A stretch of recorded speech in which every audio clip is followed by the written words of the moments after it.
ರಾಯಚೂರು ಕಾಂಗ್ರೆಸ್ನಲ್ಲಿ ಭಿನ್ನಮತ. ಪಕ್ಷದಲ್ಲಿದ್ದೇ ಬಿಜೆಪಿ ಪರ ಕೆಲಸ ಮಾಡಿದ ಆರೋಪ. ಸಂಸದ ಜಿ ಕುಮಾರ್ ನಾಯ್ಕ ಮುಂದೆ ಅಸಮಾಧಾನ.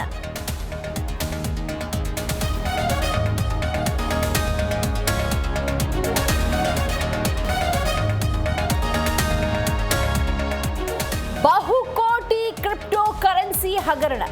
ಬೆಂಗಳೂರು ಸೇರಿ ದೇಶದ 60 ಕಡೆಗಳಲ್ಲಿ ದಾಳಿ. ಡಿಜಿಟಲ್ ಸಾಕ್ಷ್ಯ, ಇಮೇಲ್, ಕ್ಲೌಡ್ಗಳಲ್ಲಿ ಶೋಧ.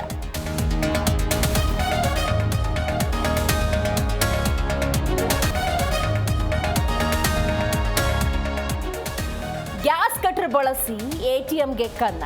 ಕೇವಲ 7 ನಿಮಿಷಗಳಲ್ಲಿ 75,000 ದೋಚಿ ಜೂಟ್. ಬೆಳಗಾವಿ ಮಾರಿಹಾಳ ವ್ಯಾಪ್ತಿಯಲ್ಲಿ ಕಳ್ಳತನ.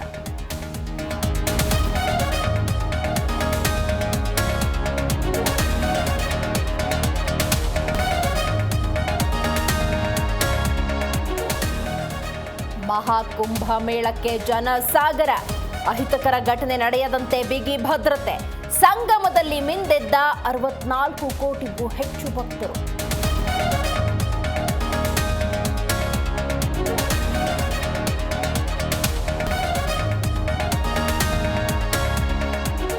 ಗವಿಗಂಗಾಧರೇಶ್ವರ ದೇವಸ್ಥಾನದಲ್ಲಿ ಶಿವರಾತ್ರಿ ಸಂಭ್ರಮ. ಶಿವಲಿಂಗಕ್ಕೆ ವಿಶೇಷ ಅಭಿಷೇಕ, ಪೂಜೆ. ರಾತ್ರಿಯಿಡೀ ಭಕ್ತರ ಉಪವಾಸ, ಜಾಗರಣೆ.